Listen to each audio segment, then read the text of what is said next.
దేవుడు నీ గురించి నా గురించి ఒక సాక్ష్యం చెప్పాలి. అవునా కదండి? బ్రతుకుతే అలా బ్రతకాలి దేవుని కొరకు. ఏదో ఊరికే వచ్చేసాం వెళ్ళిపోయామంటే ఏం ప్రయోజనం అండి? అందరూ వస్తారు కదండి. అందరూ ఈ రోజుల్లో అందరూ నమ్ముకుంటారు.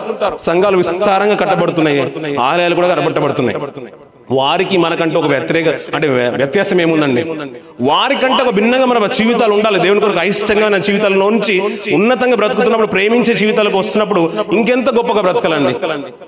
ఆయన చూస్తే నా కొరకు వీళ్ళు ఉన్నారు అని ఆయన ఏర్పరచుకున్న సంఘంగా మనం ఉండాలండి.